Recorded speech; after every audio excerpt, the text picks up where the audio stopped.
João 6, no versículo 28,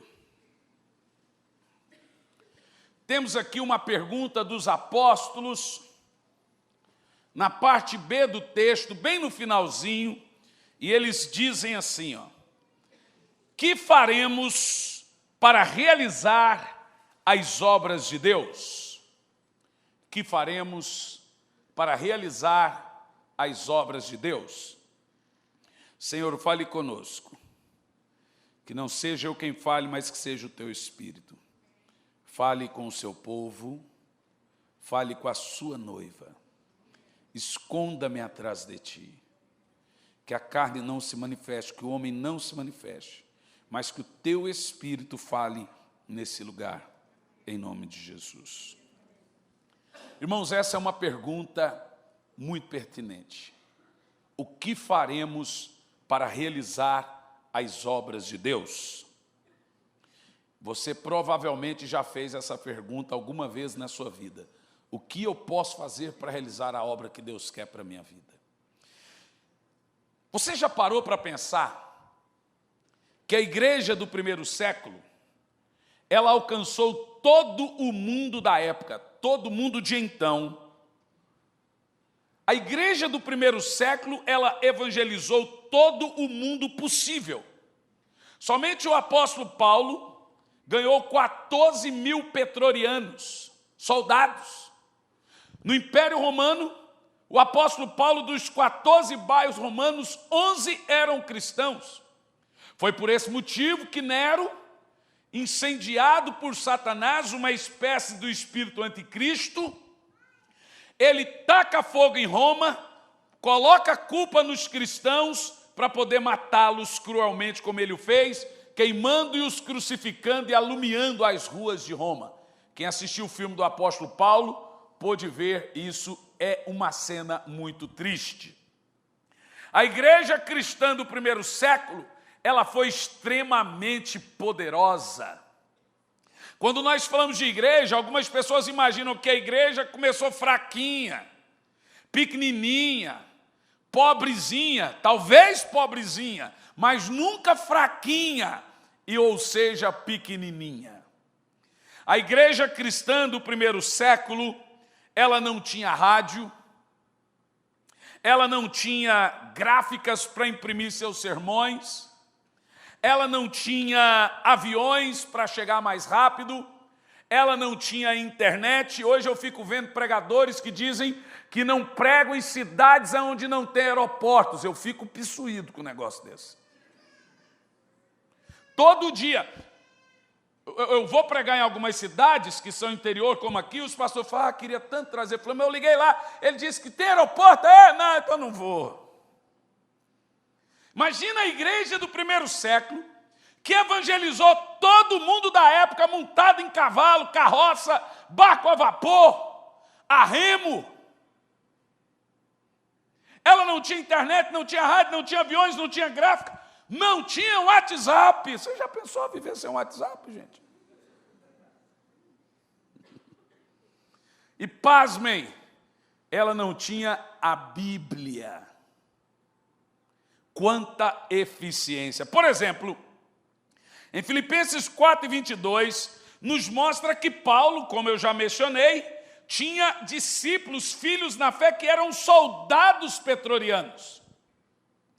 Agora, em Atos, no capítulo 8, no versículo 5 ao 6, nós temos uma ideia de qual era o padrão de Jesus para ganhar uma cidade inteira.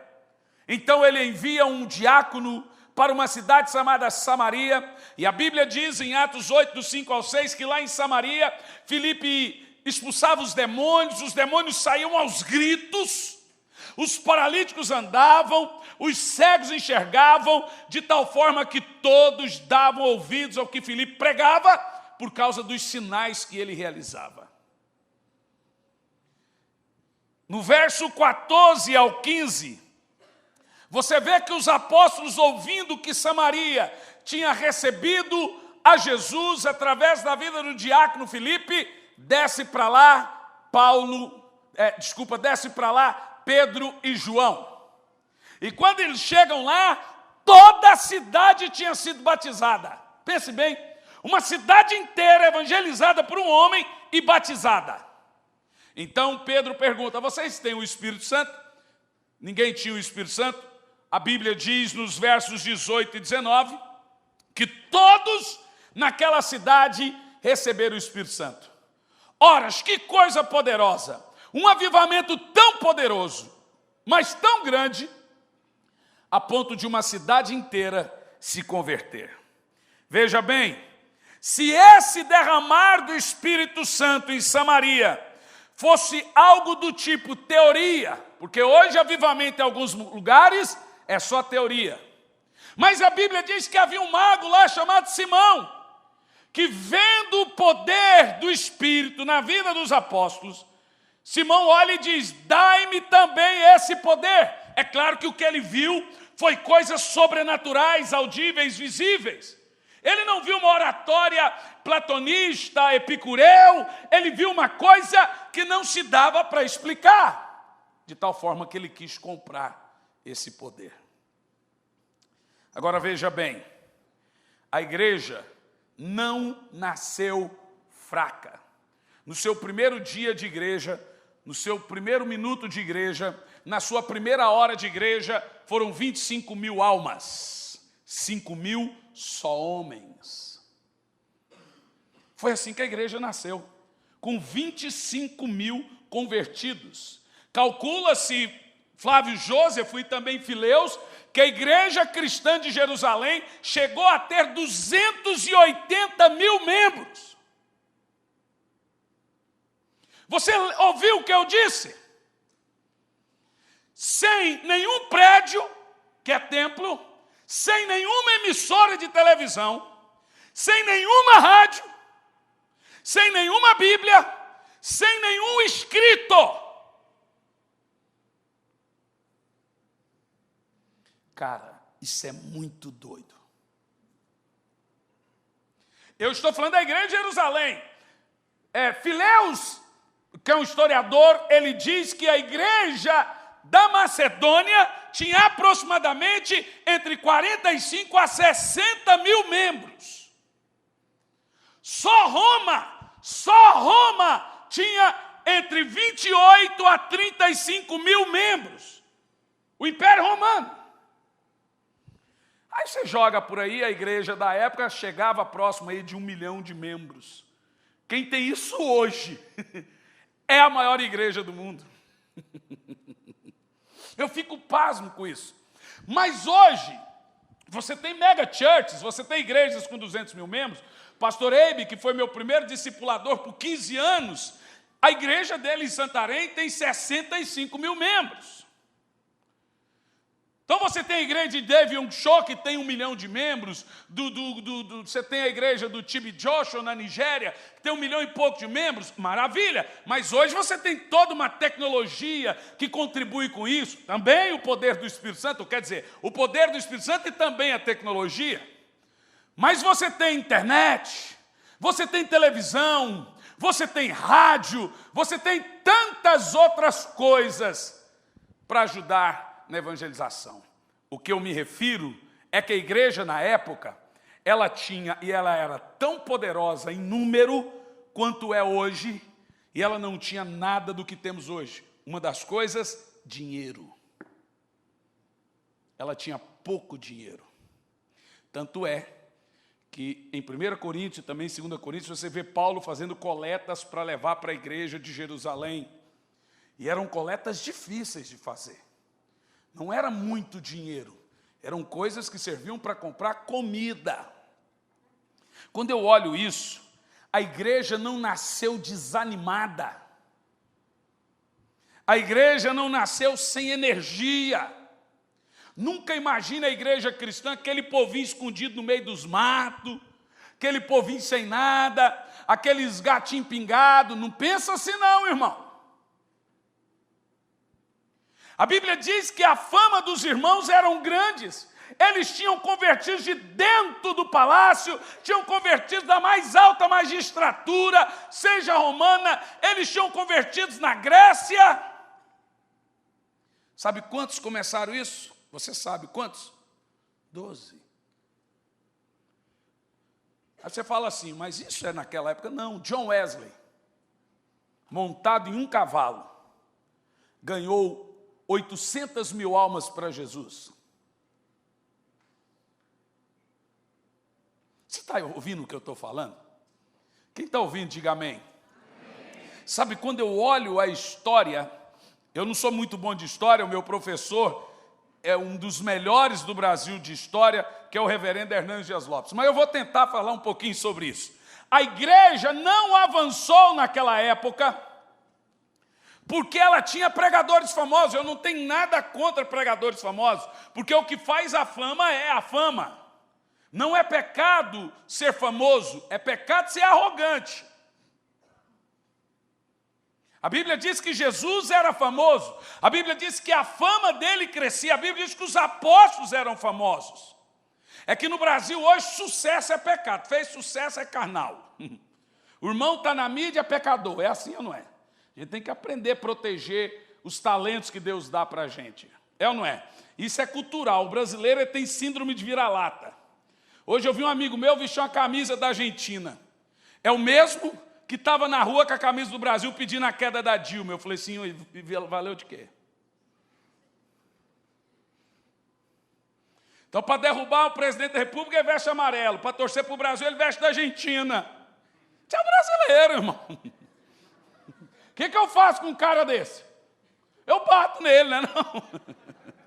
Aí eu não vou torcer para o Brasil, porque os hospitais, não sei o que. Toda a Copa é a mesma coisa, irmão. A culpa do Brasil estar desse jeito não é do jogador de futebol. É nossa, porque não votamos direito, e dos políticos. Não é da Copa do Mundo, irmão. Eu torço mesmo, eu solto vuvuzela. Irmão. Vai, Brasil, dá um show. Não, com Coca-Cola na mão, Coca-Cola na mão. Sabe o que eu estou dizendo para você? Nós aprendemos, fecha aspas, a igreja primitiva, ela avançou não porque tinha cantores famosos. Não é porque os pregadores eram famosos. A igreja primitiva, ela avançou porque ela foi eficiente. Basicamente, ela tinha duas características. Uma delas eu vou falar hoje. A outra, amanhã, nos 2 cultos. E essas duas características que fez a igreja primitiva ser tão poderosa, tão eficiente como ela foi, é o que nós devemos ter. A igreja que conseguir passar e alcançar essas duas características, ela vai ser muito poderosa em Deus na sua cidade. E a primeira característica, eu chamo ela de experiência. Diga experiência. A igreja nasceu como? Apesar de eu sou também diretor do Instituto de Teologia, se chama Instituto de Sabedoria e Graça. São mais de 500 alunos. Eles ficam 2 anos para fazer o baixo em teologia e depois mais 3 anos para fazer o médio e 4 para fazer o mestrado em teologia. Escute bem, por mais que eu goste de escola, por mais que nós gostamos de escola, a igreja não nasceu numa sala de aula. A igreja nasceu no Monte Sião, quando o Espírito Santo desceu e línguas de fogo pousaram sobre os irmãos e viram cada um falando na sua própria língua, como se fosse a língua natal, e cada um entendia. A igreja nasceu de uma experiência. Ela não nasceu de um mega evento, ela nasceu de joelhos dobrados. A igreja primitiva nasceu porque ela viveu algo que em toda a história da terra os avivamentos viveram o mesmo. Nenhum avivamento nasceu de uma sala de aula. apesar deles terem uma importância muito grande depois da experiência. Sem a instrução, a experiência vira fanatismo. Mas se a instrução vem antes da experiência, ela mata a experiência. A instrução tem que vir sempre depois. Entendeu o que eu disse? Diga amém. É por isso que hoje temos tanto fanatismo, porque teve uma experiência sem instrução. E também hoje tem tanta gente fria, porque tem muita instrução sem experiência. Agora escute bem. Experiência é Deus tomar o controle de suas expectativas e te levar além do conhecimento intelectual, mais do que você imaginava. Você não faz uma teologia da sarça pegando fogo. Você não faz uma teologia do nascimento virginal de Jesus. Você não faz uma teologia, como que era o anjo que apareceu para Maria? Ninguém faz teologia de uma experiência. Então, experiência é Deus dar um tilt no seu conhecimento. Ele vai além. Não tem como você fazer uma teologia de como era a pedra que andava com o povo de Israel, de como era a coluna, como era o maná, que gosto tinha, que forma tinha os anjos, que foram à casa de Abraão. Eram 3, tomaram café e comeram pão de queijo. Depois 2 foram para Sodoma e um ficou lá, era Adonai, que foi o que liberou a bênção da gravidez para Sarai. Agora escute o que eu vou te dizer. Deus nunca pediu algo a alguém antes de lhe dar uma experiência.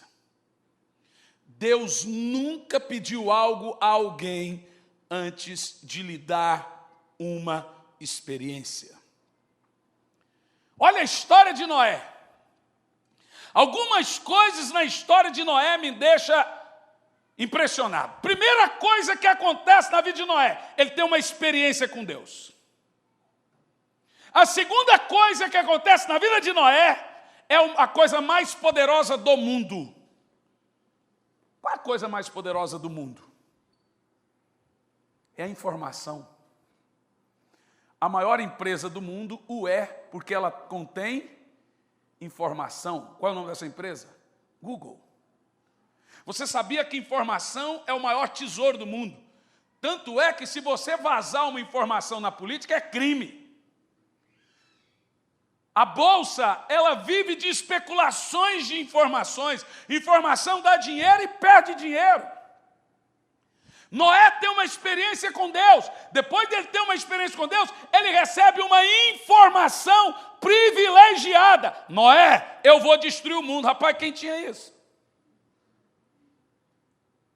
Informação é chamado na Bíblia de revelação. Deus aparece para Noé. Depois ele dá uma revelação para Noé. Eu vou destruir o mundo. Depois da revelação que vem a instrução. Aí Deus dá a instrução. É o que nós chamamos de ensino em sala de aula. Faça a arca. A medida é assim, é assim, é assim, assim e assado. Mas a primeira coisa que Noé teve foi uma experiência. A segunda coisa foi uma revelação. Sabe, nós temos uma escola de missões. Às vezes as pessoas pensam que escola de missões é casa de recuperação de viciados em evangelho. Olha, pastor, meu filho está com muito problema, leve ele lá para sua escola. Rapaz, eu falo, irmão, isso aqui não é para gerar Jesus nas pessoas. Quem gera Jesus nas pessoas é a igreja. Aqui é para gerar um chamado. Aí chega lá um monte de gente que não sabe o que quer da vida, que nem Jesus direito tem gerado no coração e fica dando problema em um ano.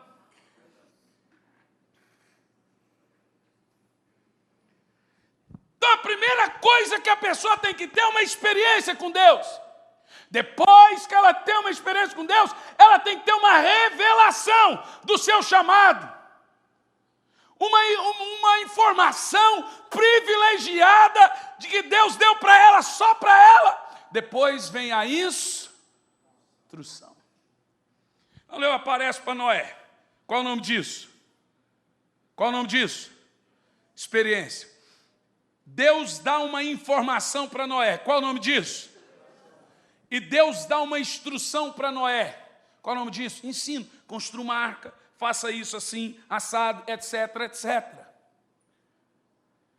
Mas Noé não poderia ter realizado as obras que Deus queria se ele não tivesse tido uma experiência com Deus, irmão.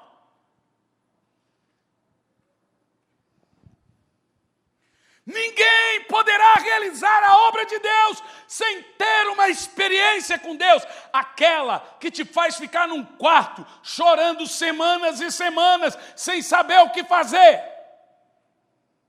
Uma experiência profunda, uma experiência marcante. Abraão não poderia fazer o que Deus queria que ele fizesse se ele não tivesse tido uma experiência com Deus. Ele não sairia da casa de seu pai Ur, viajaria por 1.800 quilômetros até Canaã, se Deus não tivesse falado com ele.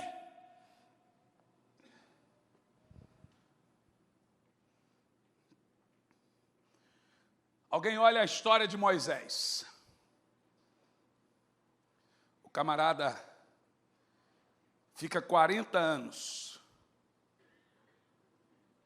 nas terras de Midian. Depois Deus aparece para ele na sarça e diz, desce no Egito. Moisés nem lembrava qual era o cheiro do Egito, gente. Ele já tinha ficado no passado aquele negócio.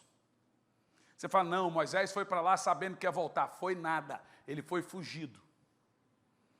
Ele pensava em morrer em Midian.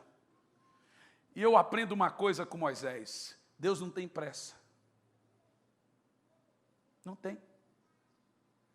O povo está escravo e Deus cumpriu o seu plano na sua hora, no seu tempo certo.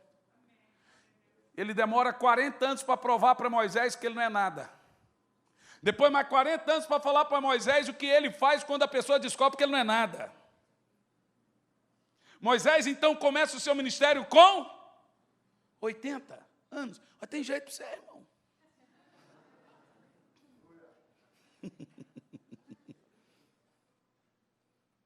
Aí Deus fala assim para Moisés, desce no Egito, você será para eles como um Deus, e o seu irmão como um profeta. Aí Moisés enfrenta o seu meio-irmão, que eram aproximadamente da mesma idade quase, um homem de mais de 2 metros de altura. O judeu é baixo. Você também enfrentaria um homem desse tamanho, se Deus tivesse aparecido para você no meio da sarça. O que criou coragem de Moisés? O eu sou falou pessoalmente com ele.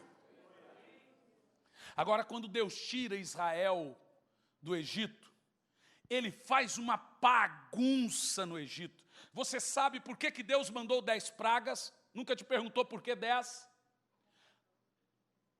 Parabéns. Haviam 10 deuses no Egito. O Egito tem 10 deuses. Para cada praga, um deus. Cada milagre da praga era um milagre que o suposto Deus fazia. Por exemplo, Ra.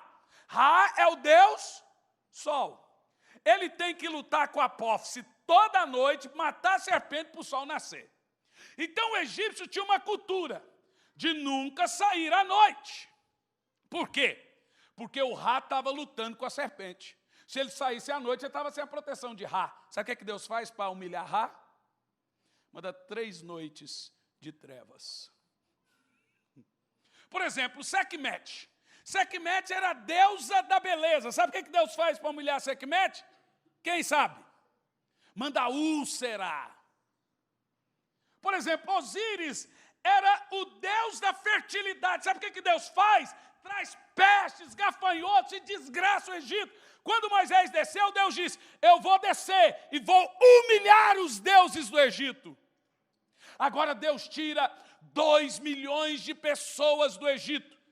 Tudo escravo, sem arma. Mas cada exército que eles iam matando, eles iam saqueando e pegando a arma. Um bando de gente desse tamanhozinho assim, ó, sem nenhuma tática de guerra. E Deus queria fazer isso. Agora, quando esse povo vai avançando as terras de Canaã, os povos pagãos não diziam: lá vem Israel com os seus exércitos poderosos, lá vem Israel com os seus carros de guerra poderosos. Você sabe por que quando Deus levanta Josué, por que Josué nunca fez guerra em campo aberto? Já percebeu que as guerras de Israel tudo é em vale? Sabe por quê? Porque Israel nunca teve carros de guerra. Era uma desvantagem. Sabe quando Josué diz assim: Senhor, que o sol se detenha ao Jalon. É porque quando eles foram guerrear com Ai, quando o sol nascia, dava de cara com os soldados. Então quem olhasse o horizonte não conseguia ver nada. Josué percebeu que o sol tinha que parar lá. Então Deus para o sol na cara dos soldados.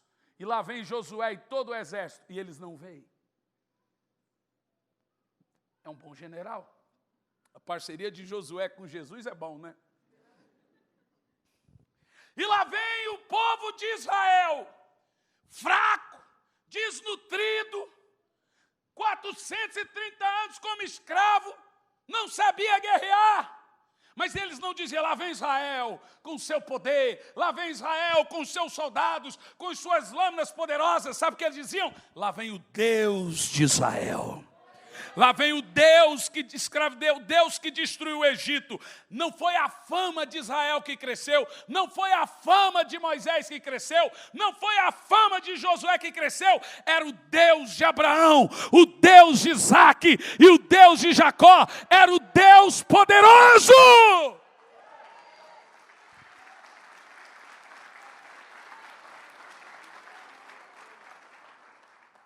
Você sabe por que Deus levantou Israel? Deus então levantou Israel para fazer o nome dele conhecido. Ele diz: em ti mostrarei o meu poder. Israel foi levantado para revelar Deus ao mundo. Todos os mundos daquela época eram pagãos. Tinham pelo menos 5 deuses. Mas Deus levanta um povinho, esse tamanhozinho, e fala assim: eu faço, vocês não fazem nada. Mas vocês vão ser escravos, para eu mostrar que eu faço tudo. Eu escolho as coisas loucas para confundir as sábias. Eu sou poderoso, vocês são nada. É isso que Deus faz. Mas perceba, os irmãos, que Deus não faz nada, e não fez nada sem dar uma experiência. Tudo que a igreja de nossa época precisa é de uma profunda experiência com Deus. Esaú, você sabe que era Esaú, Edom, que passou a sua vida inteira tentando matar Israel, Jacó. Sabe, Jacó passou a vida inteira fugindo de Edom, a vida inteira, mas depois que ele teve uma noite e lutou com Deus, no outro dia ele foi atrás do irmão. Por quê? Porque ele teve uma experiência.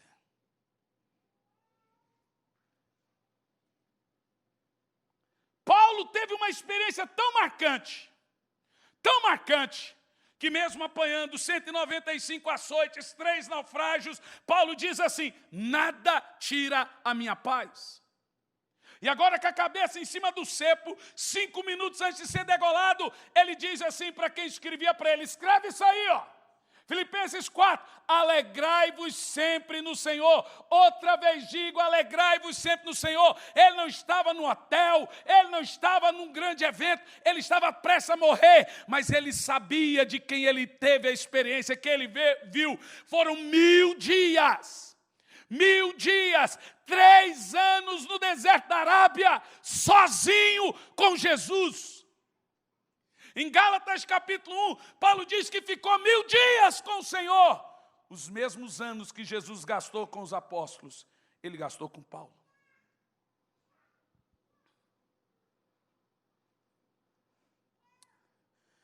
Deixe-me te dizer uma coisa. Elias só pôde realizar as obras de Deus depois de ter uma experiência profunda com Deus. Posso te dizer uma coisa? Chame paralíticos.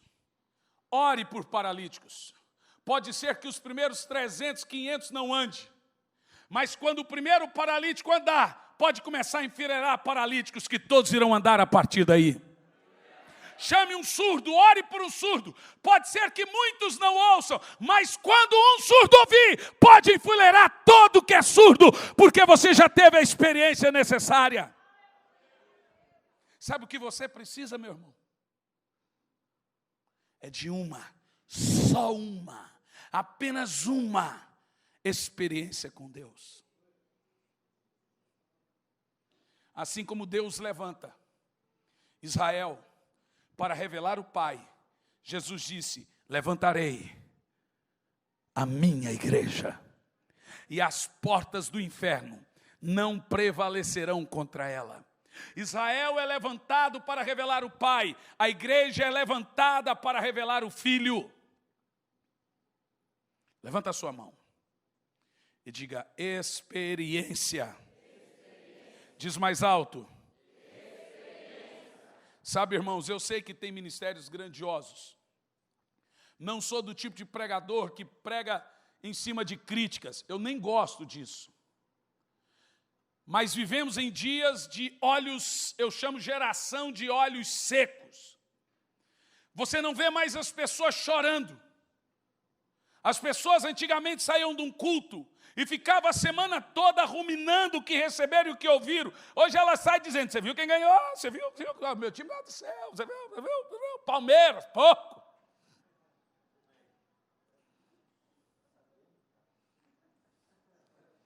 Rapaz, a viagem faz coisas.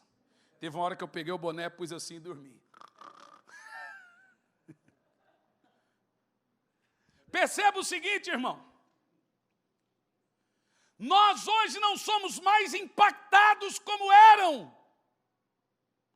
Pega a geração passada, sua avó, sua mãe, seu tio, seja lá quem é, e pergunta quantas vezes eles pensaram em desistir da fé. Eles vão brigar com você.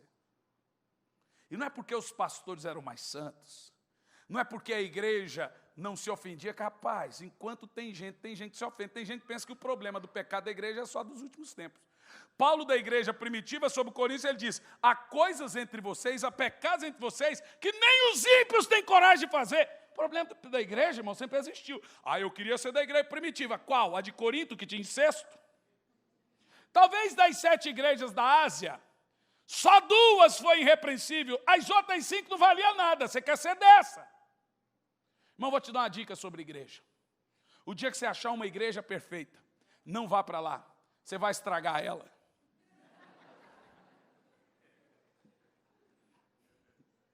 Esse dia um irmão chegou para mim: pastor, eu queria vir para a sua igreja, mas tem muito hipócrita. Falei: tem espaço para mais um. Isso aqui é igual coração de mãe, sempre cabe mais um hipócrita. Outro falou: pastor, eu queria uma igreja para eu me sentir bem. Eu falei: vai para um shopping. Irmão, querer igreja perfeita é querer casar com Brad Pitt sem ser Angelina Jolie, rapaz. Olha, as pessoas se convertem lá na minha igreja. Eu falo assim: querido, vou te fazer uma promessa, que essa eu tenho certeza que eu vou cumprir. Eu vou decepcionar você. O que você vai fazer depois disso? Essa promessa eu consigo cumprir. Mas sabe como funciona hoje? Quando você não consegue se adaptar, você muda de igreja. Quando você não consegue seguir a Bíblia, você muda de teologia. É mais fácil. É mais fácil ser crente no YouTube e falar: eu sou a igreja. A igreja somos nós. Lá no YouTube. Aí o cara fala assim: eu sou a igreja. Expectativa: estou fazendo culto com a minha família, estou orando todo dia. Realidade: assistindo Faustão e dormindo depois do Fantástico. Jesus disse: quem não come do meu corpo e não bebe do meu sangue, não tem parte comigo. O que é o corpo de Cristo? Quando Jesus diz que tem que comer do corpo e beber do sangue para ter parte com ele, você acha que ele está falando de quê? Ele está falando que tem que comer do que é da igreja. O que vive na igreja, comer do corpo, é aguentar a fofoca do irmão, a mentira do irmão, a perseguição do irmão, o investimento contra isso é comer do corpo, irmão. Olha, deixa eu te falar uma coisa. Aguenta aí, não vai embora não, fica aí. 1 de João 1,7. Se andarmos na luz, como ele na luz está, temos comunhão uns com os outros. Não é união, viu? É comunhão. Aí temos uma preposição. Quer dizer, depois disso, o sangue de Jesus, seu Filho, nos purifica todo pecado. Ah não, mas eu sou a igreja. Ok, beleza. Você já viu um narigão andando no centro de bebedouro? O narigão, cadê seu corpo? Não, eu sou o corpo. Ô dedão, cadê seu corpo? Não, eu não preciso, eu sou o corpo. Tem que comer do corpo, irmão. Tem que beber do sangue, o sangue está no corpo. Você não separa a cabeça do corpo. Não tem como você amar a cabeça e odiar o corpo. Existe salvação fora denominações, mas não existe salvação fora do corpo de Cristo.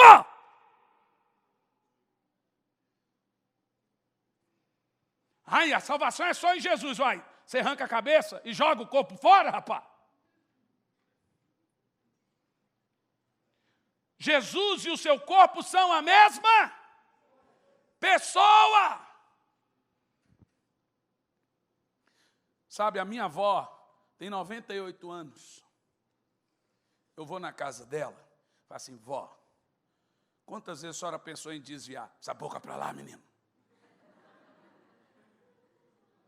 Vó, me conta suas experiências com Deus. A minha avó é uma poliglota do sertão, quer dizer, fala vários dialetos caipiras. A minha avó tem umas filosofias caipiras que são muito engraçadas. Ela fala assim, a necessidade que faz o sapo pular. Cara, isso é bom? É bom ou não é? Fala assim, todo mundo não faz nada até ter medo. Fala, não tem comunista. Ela fala, não existe comunista. Existe gente que não trabalha.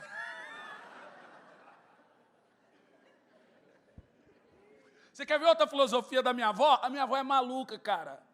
Ela fala assim, ó, filho, só tem 2 tipos de gente no mundo. Os contadores de história e os fazedores de história. Cara, essa mulher é Salomona. Essa mulher é um fenômeno. Ela fala assim, ó, você tem que fazer uma escolha na sua vida. Só tem 2 tipos de pessoas. Os idealizadores e os que trabalham para eles. E eles pensam que coach nasceu hoje. A minha avó já é coach há 100 anos, rapaz.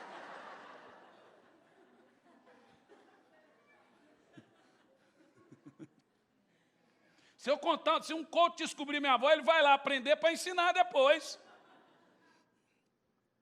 A minha avó conta umas experiências com Deus que me deixam chocado.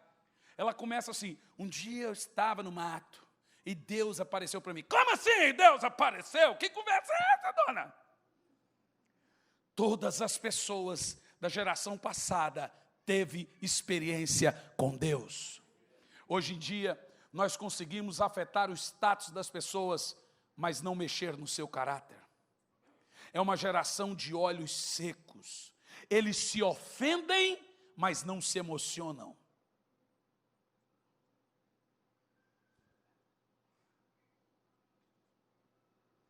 E o milindre? E o milindre? Pastor hoje tem que falar, irmão, todo dia. Ai, pastor, não fala mais isso no culto, pastor. Ah, pastor, irmão, vai se catar. Que isso, pastor? Rapaz, eu estou pregando agora, cada 10 minutos eu percebi que automaticamente eu estou olhando para você, porque todo culto você critica, então a minha mente automaticamente está tentando agradar você. Você não está vendo que está sendo usado pelo diabo?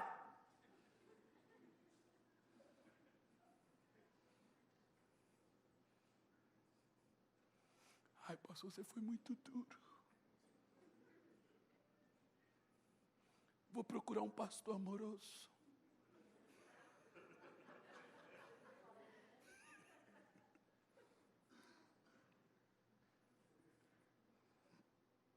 Diga, eu preciso de uma experiência com Deus. Irmão, se você vem para a igreja por causa de gente, você sai por causa de gente. Se você vem por causa de Jesus, você só sai se o pastor estiver em pecado ou pregando heresia. Você não sai. Não sai. Não, mas a outra igreja, irmão, aprenda uma coisa sobre igreja. Todo relacionamento, seja de igreja ou casamento, vive de 3 fases. Porque tem gente que chega lá na minha igreja, com 2 meses ele está pondo hashtag na internet. Hashtag eu amo a minha igreja. Eu fico louco. Fala, cara, vamos comer um caminhão de sal primeiro, depois você escreve isso. Porque se você anda comigo pelas minhas qualidades, você vai me deixar quando descobrir meus defeitos. Então espera você ver o monstro que tem aqui primeiro. Aí depois você fala, hashtag eu amo meu pastor. Hashtag eu amo minha igreja. Todo relacionamento tem 3 fases. A primeira é a da ilusão. Nossa, esse pastor, gente, que pastor é. Gente, que cabeça! Está iludido, coitado. Está iludido. Pura ilusão. Que homem de Deus, esse homem de Deus, que ilusão. Gente, essa igreja, e não sei o quê, porque o povo é assim, eu quero ir para a igreja que faz social. Eu quero ir para a igreja que faz missões. A minha igreja faz missões desde o dia que ela nasceu. Tem gente que sai da igreja porque eu só falo de missões. A minha igreja distribui 42 cestas básicas por mês. Tem gente que sai da igreja porque diz que eu ponho um peso demais na costa dos irmãos para sustentar os outros. Tem gente que fala, quero nessa igreja não tem pobre, quero para a igreja tem pobre. A minha igreja tem pobre, tem rico. Tem gente que sai da igreja porque um dia um menino entrou lá, um índiozinho, tirou a calça e fez xixi dentro da igreja.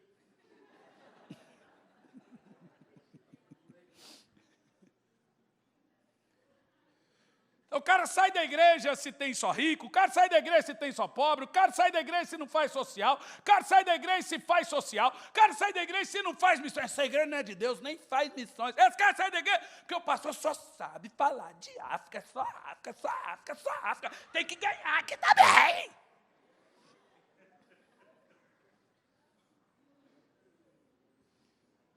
Eu não estou tendo revelação da igreja de vocês, não, estou falando da minha. Aqui nada disso acontece. É só lá em Campo Largo.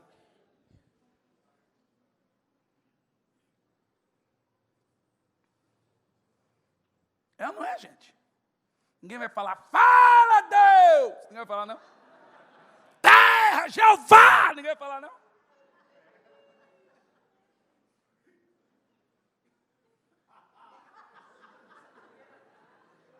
Agora pega fogo, aí você fala. Agora é a hora da disciplina. É o morde e assopra, né? 3 fases, diga comigo, ilusão. Todo mundo casa iludido.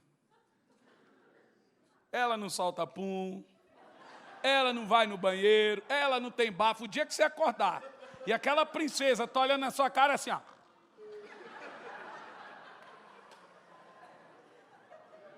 Você vai entrar em pânico.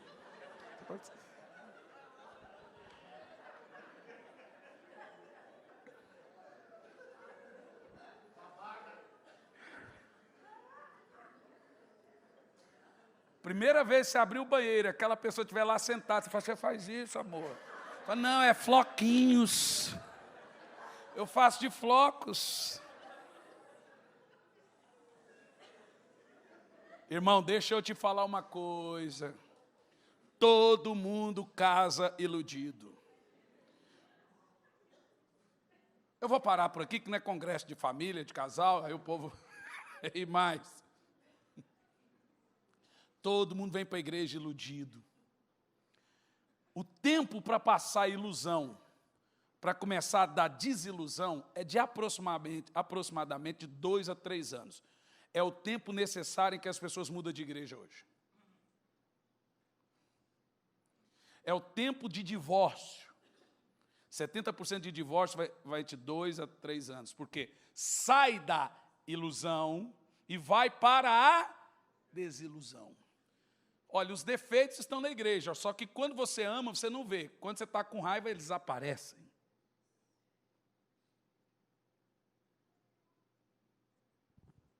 Aí você vai para outra igreja. vai demorar, porque você vai chegar lá com a primeira fase, qual que é? Hashtag I love my church. Eu fico vendo na internet, eu fico dando risada. Eu falo, daqui 2 anos a gente conversa. Daqui 3 anos a gente conversa. Vamos ver se você I love my church. Cara, é sempre assim.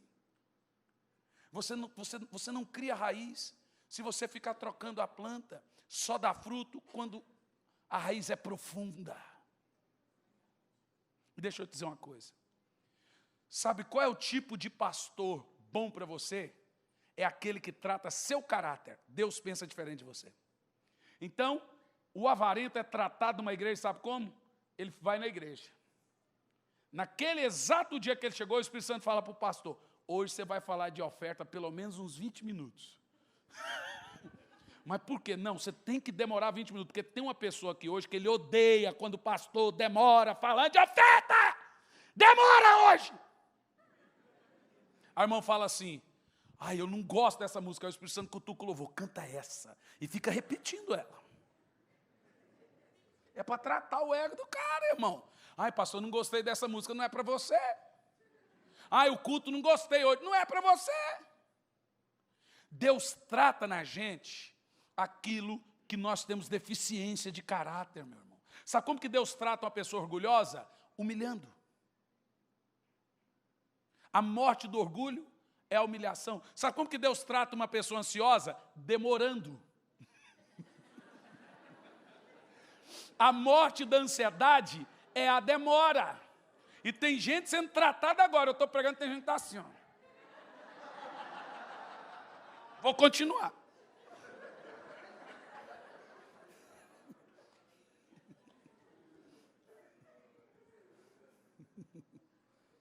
Diga comigo, experiência. Fala, Senhor, eu preciso de uma experiência. Você sabe o que é uma experiência? É o ferro quente marcando você. Você nunca mais esquece. Quem teve uma experiência com Deus, nunca passou pela sua cabeça em desistir. Essa geração mimizenta hoje, que fica pensando em desistir. Porque lhes falta o quê? Experiência. Cara, eu tenho um filho de 15 anos. Um menino, pô, do Instagram ele aí para as meninas. Ele tem 1,78 m de altura. Puxou o tio dele. A mãe, italiano. O menino toca todos os instrumentos. Um monstro. É gato para arrebentar minha cara. Eu chego nele e falo assim, filho, não se pegue nas experiências do pai, esqueça. Viva a sua vida com Deus. Ouça você a voz de Deus. Ouça você, tenha você os seus sonhos, tenha você as suas visões. Sabe, eu amo livros de história, avivalistas, mas até quando nós vamos ficar lendo quem fez, Spurgeon, Finney, etc, etc. Está na hora de vivermos a nossa experiência, a experiência dessa geração. Está na hora de cada um de vocês viverem Deus. Eu sei que isso aqui tudo é maravilhoso, mas o que Deus tem para vocês não é nada. O que vocês já viveram não é nada diante daquilo que Ele vai dar a vocês nessa geração. Uma experiência marcante, uma experiência profunda. Eu vou te contar algumas historinhas. Nesses 2 livros meus, Arrependimento e o da Graça, eu resumo um pouco da minha história. A história é a seguinte. Amanhã eu conto o testemunho da família. Na realidade é um testemunho. A história é tão triste que eu contei para o carroceiro e o cavalo chorou. Eu vou deixar essa parte familiar para amanhã, que eu vou falar sobre graça teimosa e sobre a segunda característica, hoje é a primeira. Mas eu comecei no ministério, foi muito engraçado. A minha avó me levou para a igreja, e a minha conversão foi muito engraçada. E aí, com 13 para 14 anos, eu morava na igreja. Eu queria ser um pastor, porque todos os jovens na época, o sonho desde consumo era ser pastor. E eu estou morando na igreja. Um dia, aconteceu uma cruzada em Goiânia. Devia ter 12 para 13 anos, ou 13 para 14, não sei. Havia 20 mil pessoas no ginásio. Era um pregador norte-americano, por nome Morris Cerullo, que estava pregando. Eu fui com a minha avó, me assentei na primeira fileira. Morris Cerullo subiu para pregar. Daqui um pouco eu ouvi um barulho no ginásio. Um moço paralítico, tinha uns toquinhos assim no cotovelo, não tinha cadeira, então ele andava se arrastando, ele fazia assim, ó. E parou do meu lado. Num dado momento, Morris Cerullo implicou com o paralítico. Falou assim, let it wise. Go! Come here! O paralítico olhou para ele, não entendeu, aí o intérprete falou assim, ele está mandando você ficar de pé e rápido. O paralítico falou assim, ó, fala para ele que eu não tenho perna. Assim, para todo mundo ouvir. Isso uma vez aconteceu comigo, o meu ministério, eu sou evangelista, então tinha um moço cego. Vem cá! Pus a mão no olho do cego e falei assim, eu vou orar para você enxergar, qual é o problema que você tem? Eu falei, eu não tenho olho. Ele falou, fica aí, eu já volto. Fiquei, nunca mais voltei. O cara não tinha olho. Fica aí. Eu falei, eu dei uma desbaratinada, fui orar para outras pessoas. O cara não tinha olho, velho. Como é que eu vou orar para o cara sem olho? O cara gritou lá, fala porque eu não tenho perna. Aí o Morris Cerullo apelou com o paralítico. Ele olhou e falou assim, não te perguntei se você não tem perna, fica em pé logo. Irmão, eu fiquei numa raiva, eu peguei uma birra, eu estava torcendo para aquele pregador se lascar, ó.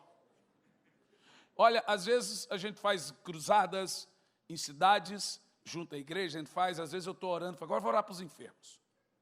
Eu fico olhando as pessoas torcendo para a gente se lascar, tipo assim, ele não vai enxergar, esse pastor vai se lascar, ou seja, ele torce para a desgraça do outro só para eu me lascar. E isso acontece demais. Aí, ao invés do cara, se você não gosta de mim, torce pelo menos pela alegria do outro, irmão. Mas eu estava torcendo para o pregador se lascar. Agora não vai andar também, seu pregador arrogante. Todo o ginásio estava com raiva do pregador, porque ele estava gritando com o paralítico. E o paralítico pegou birra. Eu estava torcendo para o touro, não para o toureiro. Aí, por último, o Morris Cerullo falou assim, fique em pé agora! O paralítico deu uma raiva nele. Mas uma raiva, um surto psicótico. Que ele pegou o braço dele e falou, tá bom, vou ficar de pé. E apoiou o braço no chão. Falou, vou ficar de pé então, se você quer. E foi forçando o braço. À medida que ele foi forçando o braço, o ginásio inteiro em silêncio. Eu estava do lado. Eu ouvi um barulho de quebra-ossos. Fazia assim, ó.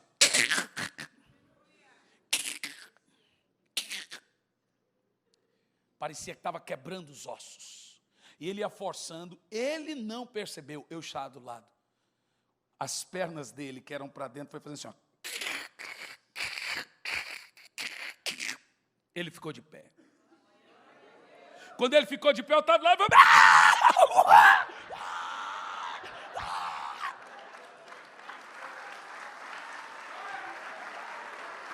eu falei, esse cara é de Deus! Povo, gente, povo é assim, cara, o povo é assim. Eu passei a minha vida inteira, a minha infância, claro, perseguindo o Morris Cerullo. Foi uma coisa engraçada. Comecei a comprar tudo que é fita, livro, tudo que imaginava. Eu tinha acabado de viver uma experiência. Eu vi um cara paralítico, as pernas todas para dentro, ficar de pé e andar. Eu era um adolescente. Nunca mais esqueci. Com 14 anos, eu fui batizado com o Espírito Santo. Fiquei uma semana sem conseguir falar em português. Eu arrotava em línguas. Irmão, bom dia era em línguas, boa noite era em línguas, tudo que saía da minha boca era em línguas, eu não conseguia falar nada. Foi uma semana de experiência profunda com o Espírito Santo. Ao final dessa semana, chegou uma irmã na igreja, por nome Ana Rezende. Ela usava tinha um coquezinho assim, as unhas cheias de terra, e falava zóis, unhas, ouvidos, orelha, tudo com Z. Ela pediu o pastor da igreja se podia ir lá na casa dela fazer uma oração. O pastor olhou ela de cima e embaixo e falou assim, não vai dar em nada. Vou te mandar um obreiro lá. Mandou o pior que ele tinha. Era eu. Falou, irmão, você vai lá na casa dessa irmãzinha. Quando é irmãzinha, a depreciação é grande. Você vai na casa dessa irmãzinha e você vai fazer a oração que ela quer. Falei, tá bom, eu vou. Peguei o ônibus para 90 quilômetros de Goiânia e fui para Palmeiras de Goiás. Só que eu tinha um problema sério comigo, mas muito sério. Eu era gago. E não era pouco. Lá em casa, todo mundo é gago. Como é que você sabe que eu não sou gago? O meu irmão, que é co-pastor comigo em Campo Largo, ele é muito gago. A igreja acostumou. Porque ele criou um mecanismo de destravar a gagueira na hora que ele está pregando. Então, ele está pregando e trava ele e fala assim, olha só, irmãos, ele destrava na hora. Então, quando ele trava, ele fala, olha só, irmãos, pá, destrava. Cara, é muito legal. O que é mais interessante nele é que ele casou com uma esposa também gaga. E sabe o que é mais legal? O gago, quando fica nervoso, não sai nada. Aqui não deve ter nenhum, claro. Senão o povo já está morrendo de rir. Esses dias, tem igreja que eu vou, que quando eu começo a falar, o povo começa a rir e olhar para algum lado. Eu já vi o bullying. Já percebi o bullying. Aqui não teve ninguém. Então, o que é mais interessante, o gago, quando ele fica nervoso, não sai nada. Se você vê os dois brigando, um olha para o outro e fala...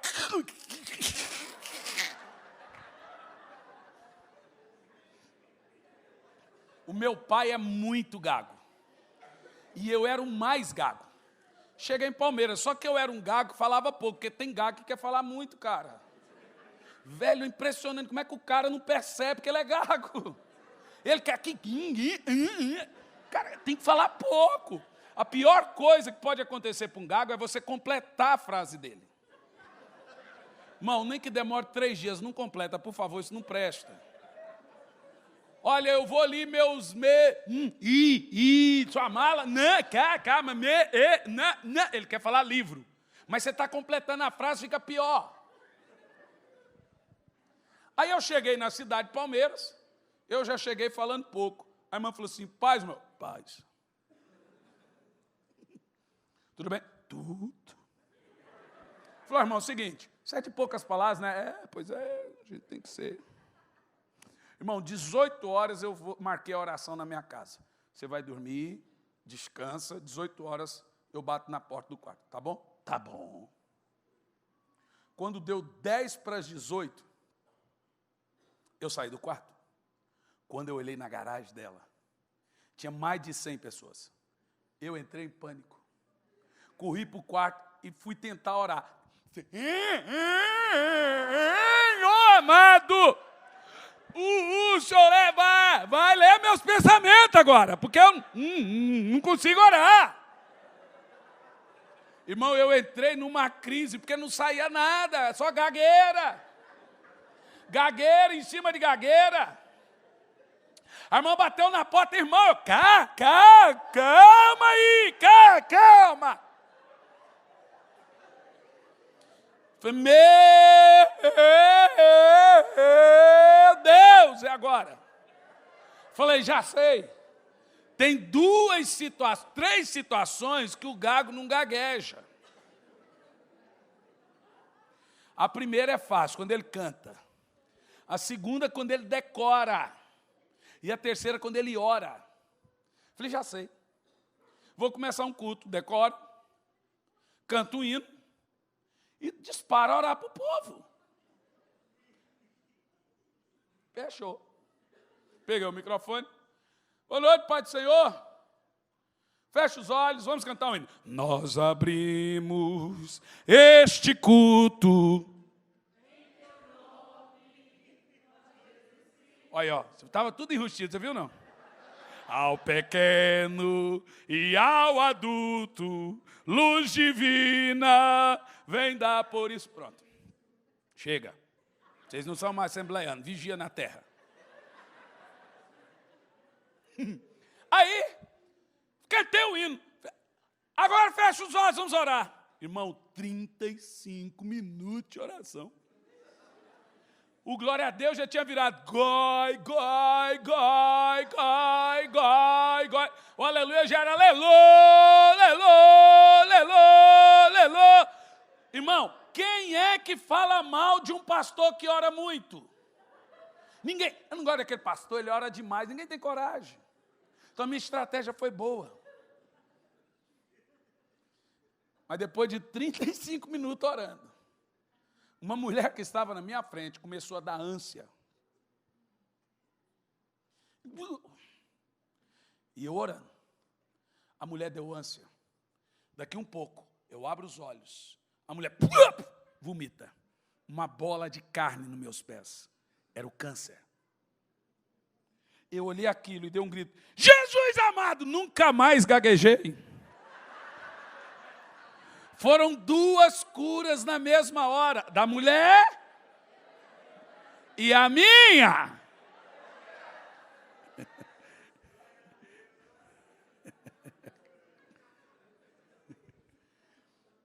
Olha, eu cheguei com 16 anos de idade em Curitiba. Como que foi a história? Eu estava em Brasília, na casa do meu pai, Assembleia de Deus. O Senhor apareceu para mim em sonho. Qual o nome disso? Qual o nome disso? E ele disse, vai para Curitiba. Eu falei, isso é de comer ou de passar no cabelo? Vá para Curitiba. Falei, mas meu pai vai? Você vai sozinho. E para convencer meu pai que Deus tinha falado comigo. Meu pai é muito gago. Mas muito. Mas pregando ele não gagueja nada. Ele é pastor de 160 igrejas.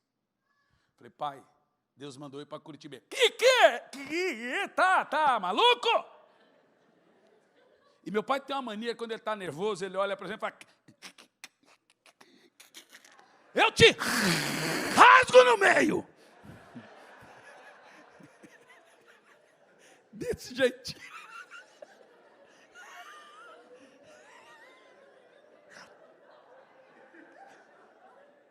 Nós vamos superar isso. Sabe, quando a gente está só os filhos, são 5 pastores, a gente fica rindo disso, mas perto dele a gente não tem coragem de fazer isso, ele rasga a gente no meio. Falei, pai, Deus falou comigo aí. Vai ter que falar comigo também. Você vê que ele gaguejou antes de falar, ele gagueja no pensamento, ele é esperto. Então Deus vai falar com o senhor. Meu pai dormiu e ele acordou e disse assim, Deus falou comigo, filho, com muita dor, Deus falou que você pode ir para o sul. Eu peguei o ônibus, 28 horas de viagem, toda a minha bagagem coube numa sacolinha do Carrefour. Eu tinha uma calça marrom, que quando eu saía, essa calça olhava para mim e dizia, e eu não vou? Eu era tão magro que eu dormia em cima da agulha e cobria com a linha. Irmão,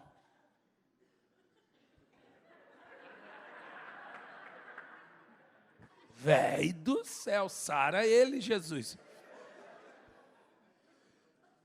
Eu cheguei em Curitiba no inverno, mês de julho, estava 3 abaixo de 0. Irmão, eu sofri tanto em Curitiba. Passei fome. Tinha noites que para dormir eu tinha que colocar sal num copo com água e tomar. Mas Deus me mandou para lá.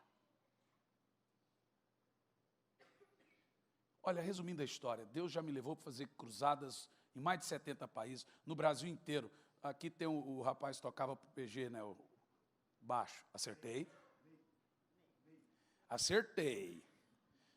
Várias vezes o PG fez louvor nas nossas cruzadas. Deus me levou para o mundo, mas o início foi dolorido. Muito dolorido. Muito, não foi fácil.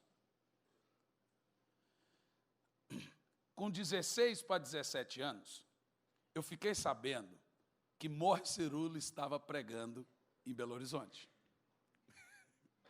E eu persegui a unção do cara.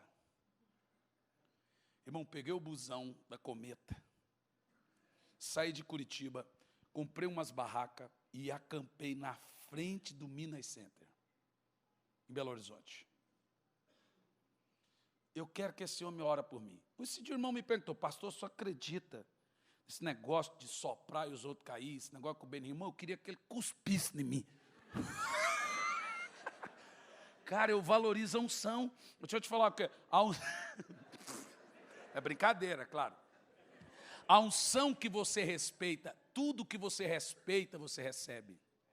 Eliseu respeitou a unção de Elias, recebeu a unção de Elias. Geazi respeitou o dinheiro de Naamã e recebeu a lepra.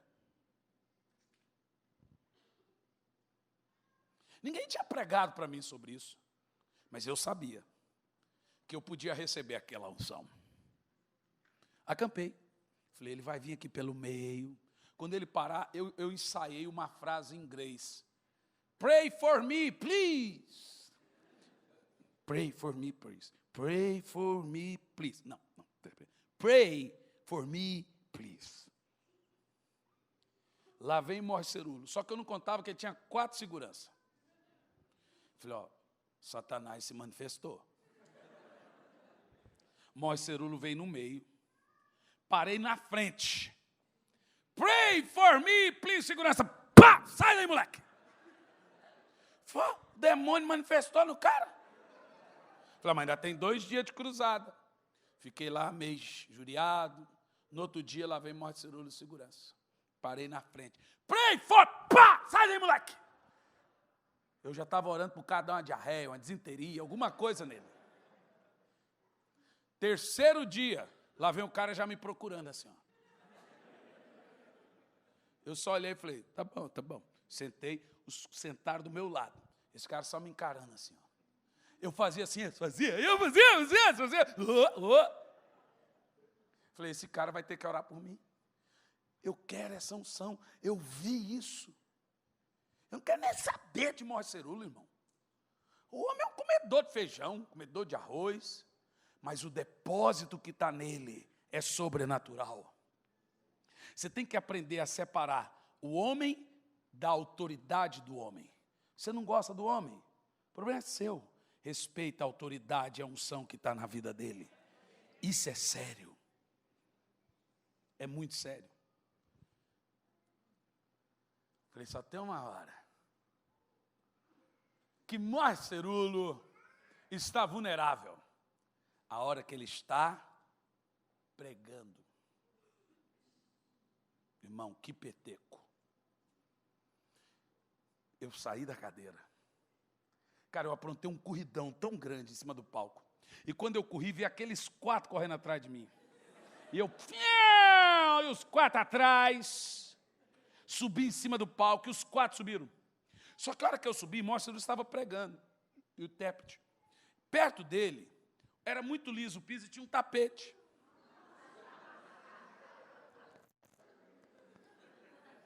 A hora que eu pisei no tapete, o cara foi um capote. E a hora que eu caí, eu puxei o tapete. Eu devia que veio junto.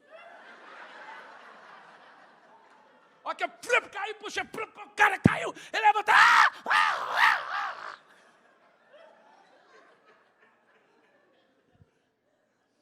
Aí o segurança me segurou. O Moacir falou, deixa ele. Eu sei o que ele quer. Claro, eu estava importunando o homem a cruzada toda. Irmão, foi a unção mais dolorida que eu recebi em toda a minha vida. O Moacir falou assim, unge a minha mão, põe muito óleo. mas muito, e derramou óleo. Você quer unção? Segurança me segurando. Eu quero. Ah, então você quer unção. Eu quero. Ah, então você quer unção, né? Quer muito, muito. A qualquer custo? Qualquer custo. Então tá bom, você vai receber a unção. Irmão, o cara mirou minha testa. Mão do céu. Rapaz, mas foi assim, ó. Receba! Pá! Eu caí, não sei se foi desmaiado, do tapa que foi doído, ou o peso da unção. Mas eu vou te dizer uma coisa. Tirando a parte engraçada da história, quer dizer, não dá para tirar, e não tem como contar de outra maneira. Nunca mais a minha vida foi a mesma. Eu tenho visto Deus fazer coisas absurdas. Porque a unção que você honra, você recebe. Deus quer lhe dar uma experiência marcante. Quantos querem ter uma experiência? Diz, eu quero uma experiência. Eu vou terminar. Irmã do teclado, vem aqui para parecer que está terminando.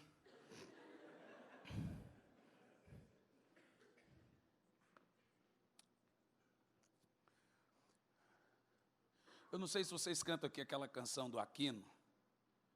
Quando ele vem, vocês já cantaram essa música aqui? Hã? Então prepara ela. Você sabe como funcionam as coisas na experiência? Eu estava viajando para Teresópolis. Você sabe que a gente que viaja muito, então você pega, eu tenho a mania. Hoje eu não fiz, porque eu estava conversando com os rapazes, então se eu colocasse o fone ia parecer mal educado. Mas, normalmente, quando eu não estou conversando, eu ponho um fone, baixo o boné e... Eu pus o fone, baixei o boné e ouvi uma voz do Espírito gritando dentro da minha cabeça. Eu sempre repito. Eu acordei, como é que é? Eu vou repetir.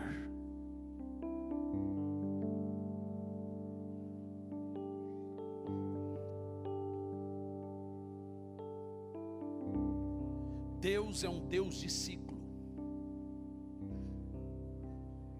Deus é um Deus que opera como o relógio. Deus não é o Deus que termina e começa de novo. Deus é um Deus de restauração. E cada vez que Ele volta de maneira sobrenatural. A glória da segunda casa é maior do que a primeira, e etc, etc, etc, etc. Você sabe como que começou a história de William Franklin Graham, Billy Graham? William, com 22 anos, foi visitar a Inglaterra. Dobrou o joelho aonde John Wesley orava 19 horas por dia. John Wesley e o seu irmão Carlos Wesley ganharam aproximadamente quase 1 milhão de pessoas para Jesus em todo o Reino Unido, mais Irlanda e um pedaço da Europa. Sabe como que começou? A Inglaterra estava afundada no pecado e na recessão. John e Carlos Wesley dobraram o joelho e começaram a orar. Dobra a Inglaterra, Senhor. Dobra a Inglaterra, Senhor. Dobra a Inglaterra, Senhor. Eles receberam o nome de metodista porque só sabia orar isso. Dobra a Inglaterra, Senhor. Dobra a Inglaterra. De 2 viraram 10. Dobra a Inglaterra, Senhor. Dobra a Inglaterra. De 10 viraram 50 jovens. Dobra a Inglaterra, Senhor. Dobra a Inglaterra. De 50 mil jovens. Dobra a Inglaterra. De 1.000 jovens, 50 mil jovens. Dobra a minha vida, Senhor. Dobra a minha vida, Senhor. Dobra a minha vida. Todo mundo já sabe que daí foram para o país de Gales, daí foram para as Irlandas, chegaram nos Estados Unidos, se tornou um avivamento global. Daí receberam o nome de metodistas, porque era assim que eles oravam. William, ou Franklin, ou Billy, dobrou o joelho aonde John Wesley orava 19 horas por dia nessa ladainha. Eu estive lá. William orou o dia inteiro lá com o joelho dobrado, na salinha de John Wesley. É um museu hoje. Eu estive lá. Sabe qual foi a oração de Billy Graham? Alguém aí sabe? Faz de novo, Senhor. Ele ficou o dia inteiro orando. Faz de novo, Senhor. Faz de novo, Senhor. Faz de novo. Ele tinha 22 anos. Faz de novo, Senhor. Faz de novo, Senhor. Faz de novo. E levantou e foi embora.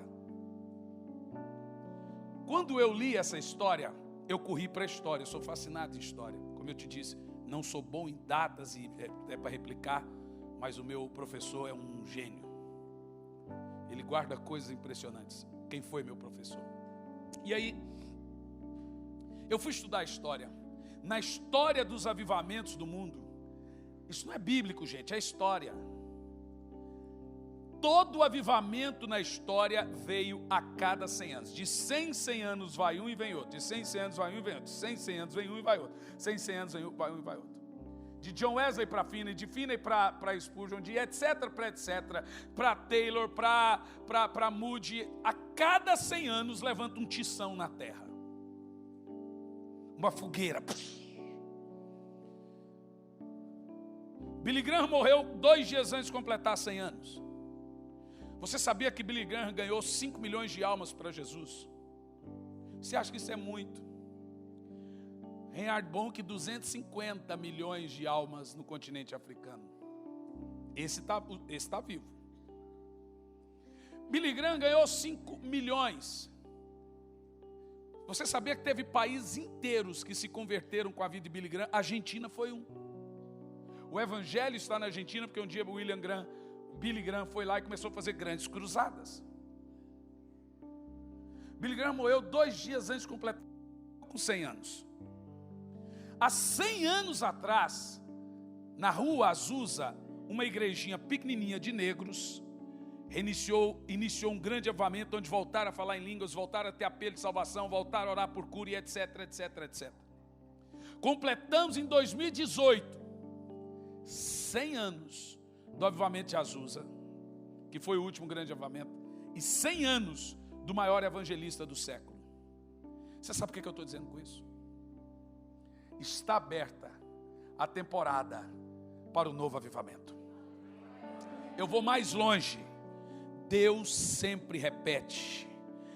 Em 2018 completou 100 anos do último avivamento. Vai começar o maior avivamento que a terra já viu, porque é nesse avivamento que Jesus leva a sua igreja.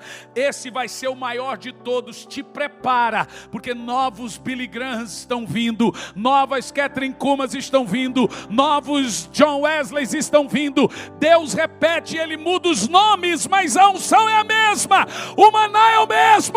Ele vai fazer de novo, Ele vai fazer de novo. Pode ser que você aqui hoje, eu posso dizer uma coisa, eu tenho orado todo dia: Senhor, o que for fazer na minha geração, não faça sem mim. Você pode repetir isso?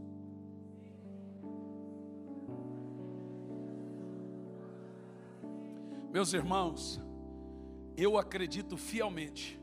Mas o mundo hoje está afundado no pecado. Avivamento e pecado andaram juntos. Na realidade, o avivamento vem em resposta ao pecado. Mas pecado para avivamento. Se pecado para avivamento, ele nunca teria vindo. O que para avivamento não é o pecado, é a apostasia. Na realidade, o avivamento vem em resposta ao pecado. Nós estamos vivendo o pior momento da história dessa nação e do mundo. Nos piores momentos da história, em toda a história, o Senhor levantou o avivamento. O Brasil está pronto. O Brasil está no fundo do poço. Nós tivemos aí uma amostra grátis de Venezuela misturada com grande tribulação algumas semanas atrás. O Brasil está pronto para uma grande colheita. O Senhor vai levantar gente aqui para levantar paralíticos. O Senhor vai levantar gente aqui para colocar a mão e o cego enxergar. Tem gente aqui que vai orar e mortos vão ressuscitar. Tem gente que está aqui nesse lugar, que fará parte desse grande avivamento, porque Ele fará de novo. Ele fará de novo. Ele fará tudo de novo.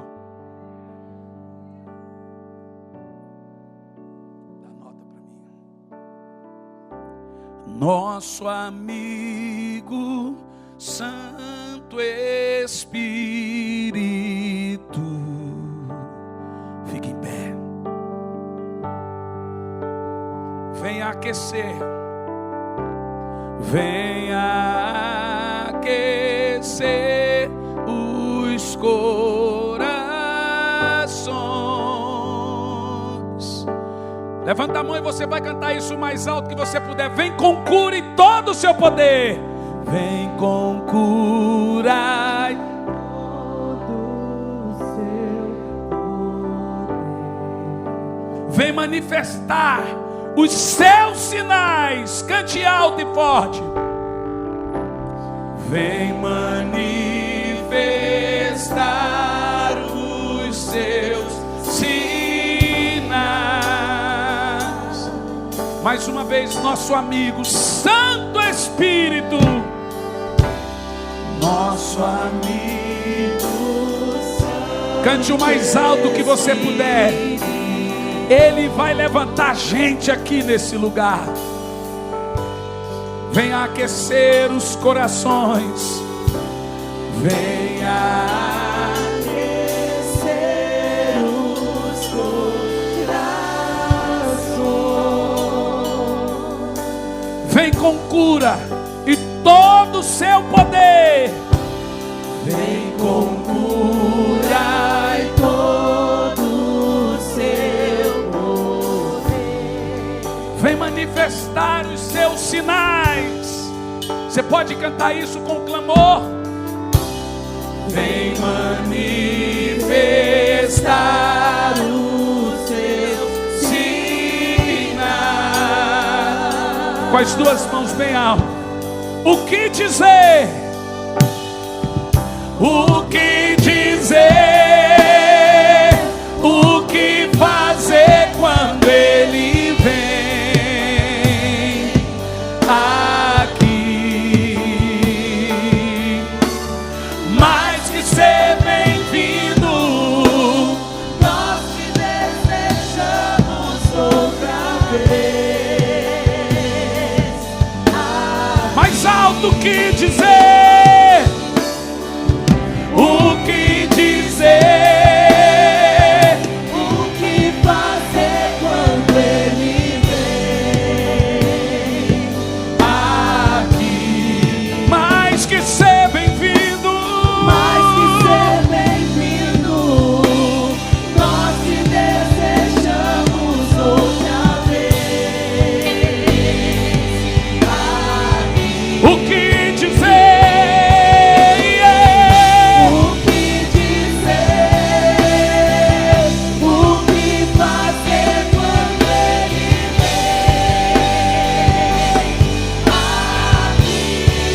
Mais que ser bem-vindo, mais que ser bem-vindo, nós te desejamos outra vez aqui. Antes de terminar, quem aqui nessa noite crê que Jesus faz milagres? Quem precisa de cura, vem aqui à frente.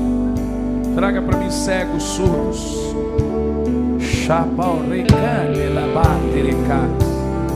Chega bem à frente.